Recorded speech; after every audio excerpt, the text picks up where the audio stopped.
السلام علیکم ورحمۃ اللہ وبرکاتہ۔ بسم اللہ والحمد للہ والصلاة والسلام علی رسول اللہ وعلی آلہ وصحبہ ومن والاہ، اما بعد۔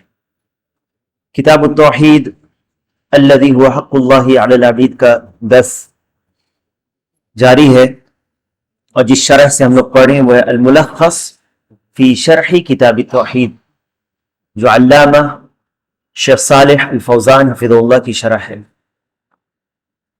ہم لوگ اس کے پہلا جو باب تھا یا مقدمہ آپ کہہ لیں، اس کو پڑھ چکے ہیں، لیکن جیسے کہ پہلے بتایا جا چکا ہے کہ کتاب جو ہے اس میں ایک اصل باب ہے، اور بعض میں اس کے آخری حصے میں فیہ مسائل کر کے چند مسائل کو ذکر کیا گیا ہے۔ یہ کتاب میں بعد میں شامل کیا گیا یا کب شامل کیا گیا، اس کے بارے میں اہل علم کا اختلاف ہے، لیکن علی کل حال جو یہ کتاب میں ہم لوگوں نے آیات اور احادیث پڑھی ہے یا اثر پڑھا ہے، اس کے بعد فیہ مسائل، اس کو کر کے ہم لوگ دوسرے باب میں آئیں گے، دوسرے چیپٹر میں آئیں گے انشاءاللہ۔ جب فیہ مسائل یعنی ان میں یہ مسائل ہیں، یعنی ان میں جو ہم لوگوں نے پڑھا ہے اس سے یہ فوائد یا یہ اس کے فائدے جو شیخ نے ذکر کیا ہے، اور علم یہی ہے، علم مسائل اور دلائل ہیں، مسئلہ اور اس کی دلیل، یہ ہے علم۔ کوئی کہہ سکتا ہے کہ یہاں پر مسائل پہلے، دلائل پہلے ذکر کیے گئے جو دلیل ہے قرآن و سنت کی، اور پھر اس سے کون کون سے مسائل اخذ کیے گئے ہیں، تو فیہ مسائل میں ایک طرح سے پورے اس باب کا مراجعہ ہے، ریویژن ہوگا ایک طرح سے۔ اور اس باب میں جو پہلا باب ہے، اس میں سب سے زیادہ مسائل ذکر کیے گئے پوری کتاب میں، اس میں کل 24 مسائل ذکر کیے گئے، یعنی ان آیات اور احادیث سے 24 مسائل کو ذکر کیا ہے شیخ نے۔ یہ سب سے بڑا، یہ ایسا باب ہے جس میں سب سے زیادہ مسائل ہیں۔ سب سے کم مسائل اس میں جو ہے وہ آگے ایک باب میں آئے گا، اس میں صرف 2 مسئلہ بیان کیا گیا، لیکن یہاں پر کہتے ہیں فیہ مسائل الاولی الحکمت فی خلق الجن والانس۔ یہ جو فی مسائل یہ شرح میں نہیں دیا ہوا ہے، لیکن اصل کتاب میں ہے، اصل کتاب میں ہے، اس کی شرح میں نہیں ہے۔ الحکمت فی خلق الجن والانس، جنوں اور انسانوں کو پیدا کرنے کی حکمت کیا ہے؟ حکمت وما خلقت الجن والانس الا لیعبدون، اللہ تعالی نے پیدا کیا جنوں اور انسانوں کو اس لیے کہ وہ اللہ کی عبادت کریں، تو اس میں حکمت یہ ہے کہ اللہ کی عبادت کریں، اس لیے جنوں اور انسانوں کو پیدا کیا۔ الثانیۃ، دوسرا، ان العبادۃ ہی التوحید لان الخصومۃ فیہ، جو عبادت ہے اصل کیا ہے؟ وہ توحید کے بغیر عبادت نہیں ہو سکتی۔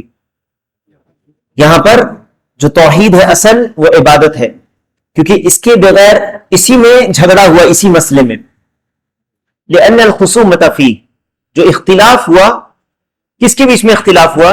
انبیاء علیہم السلام اور ان کی قوموں کے بیچ میں جو اختلاف تھا وہ کس چیز کے بارے میں تھا؟ یہی توحید کا مسئلہ تھا۔ الثالثۃ ان من لم یأت به لم یعبد اللہ ففیہ معنی ولا انتم عابدون ما اعبد، یعنی جس کے پاس توحید نہیں ہے، جو توحید سے اللہ کی عبادت نہیں کرتا، وہ اللہ کی عبادت نہیں کرتا، اس نے اللہ کی عبادت نہیں کی۔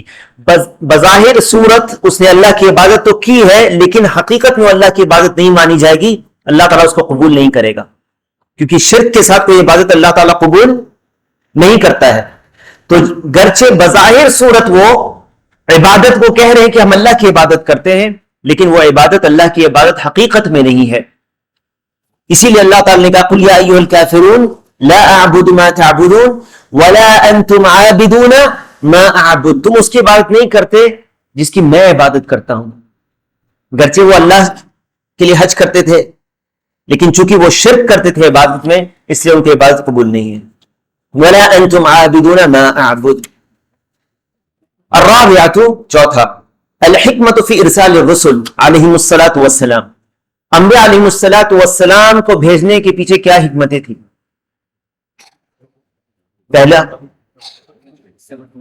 پہلی حکمت تھی توحید کی طرف بلانا، یہ تو ان کا اصل مشن تھا، ٹھیک ہے، توحید کی طرف بلانا اور شرک سے روکنا، اور کیا؟ لوگوں پر حجت قائم کرنا۔ کیا دلیل ہے اس کی؟ بیان ہو چکا تھا درس میں، کس کو یاد ہے؟ نہیں، حجت قائم کرنا رسول ہوتا، لوگوں پر حجت قائم کرنا، اس کی کیا دلیل ہے؟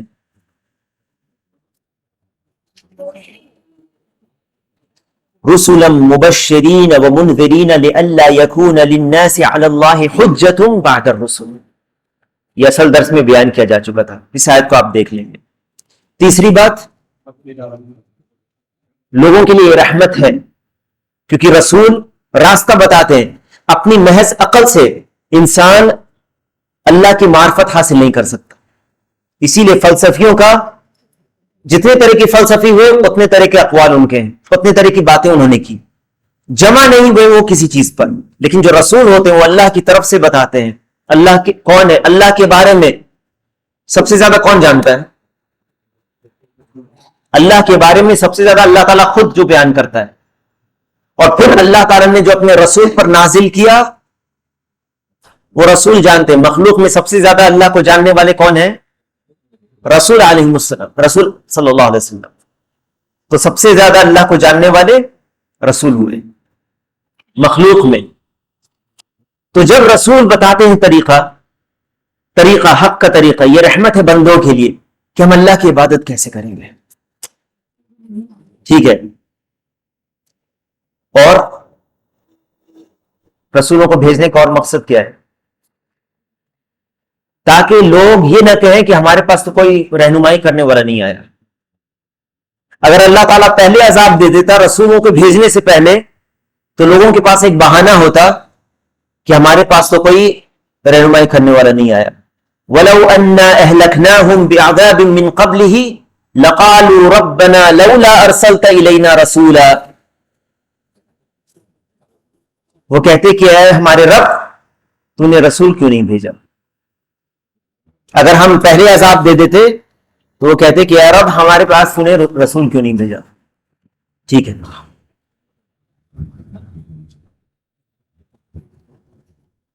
محض اپنی عقل سے انسان عبادت کا طریقہ اور اللہ سے کیسے قربت حاصل کی جاتی ہے نہیں کر سکتا ہے بغیر رسول کی رہنمائی کے۔ اس لیے حکمت میں ہے یہ کہ رسول راستہ دکھاتے ہیں۔ جو سب سے اہم چیز ہے وہ توحید ہے، جس کے لیے اللہ نے رسولوں کو ہر قوم کی طرف بھیجا، جیسے کہ اللہ کا فرمان ہے وَلَقَدْ بَعَثْنَا فِي كُلِّ أُمَّةٍ رَسُولًا أَنِ اعْبُدُوا اللَّهَ وَاجْتَنِبُوا الطَّاغُوتَ، ہم نے ہر امت میں رسول بھیجا کہ اللہ کی عبادت کرو اور طاغوت سے بچو۔ الخامسة أن الرسالة عمت كل أمة، یہ جو رسالت ہے انبیاء علیہ السلام کی تمام امتوں میں تھی۔ کون سی رسالت؟ کون سا پیغام؟ ایک اللہ کی عبادت کا اور شرک سے بچنے کا۔ کیا دلیل ہے؟ وَلَقَدْ بَعَثْنَا فِي كُلِّ أُمَّةٍ رَسُولًا أَنِ اعْبُدُوا اللَّهَ وَاجْتَنِبُوا الطَّاغُوتَ۔ السادسة چھٹا ان الدین الانبیاء واحد، چھٹی بات کہ انبیاء کا دین ایک ہی ہے۔ تمام انبیاء کا دین کیا تھا؟ اسلام، کیونکہ اللہ تعالیٰ اسلام کے سوا کوئی اور دین قبول نہیں کرے گا۔ ان الدین عند اللہ الاسلام۔ ہاں شریعتیں مختلف رہی، پہلے کے رسول کی جو شریعت تھی وہ مختلف تھی، بعد میں دوسری شریعت تھی، یہ الگ بات ہے، لیکن سب کا دین ایک ہے، وہ ہے اللہ کی عبادت و توحید۔ السابعۃ ساتواں المسألۃ الکبیرہ، یہ بڑا مسئلہ ہے، ان عبادت اللہ لا تحصل الا بالکفر بالطاغوت، یہ بہت اہم مسئلہ ہے، وہ یہ کہ اللہ کی عبادت اس وقت تک نہیں ہو سکتی جب تک طاغوت کے ساتھ کفر نہ کیا جائے، طاغوت کا انکار نہ کیا جائے۔ طاغوت کس کو کہتے ہیں؟ پہلے ہاتھ اٹھائے تب۔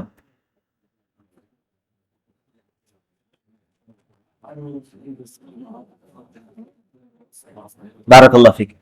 ہر وہ چیز جس کی عبادت اللہ کے سوا کی جائے اور وہ اس سے راضی ہو، یہ طاغوت ہے۔ یہ ایک تعریف ہے طاغوت کی، اور بھی تعریف میں نے بیان کی، ٹھیک ہے۔ تو جب تک اس کا انکار نہ کیا جائے کہ یہ عبادت کے لائق نہیں ہے۔ لیکن بعض انبیاء علیہ السلام کی عبادت ہوئی، کیا ان کی عبادت، سوال غور سے سننا، کیا ان کی عبادت طاغوت کی عبادت ہے؟ کیا انبیاء علیہ السلام کی جنہوں نے بات کی، جیسے عیسیٰ ابن مریم علیہ السلام کی، یا کچھ لوگ نبی صلی اللہ علیہ وسلم کو پکارتے ہیں، ان سے دعا کرتے ہیں، ان کی عبادت کرتے ہیں، کیا یہ نبی کی جو عبادت کر رہے ہیں کیا یہ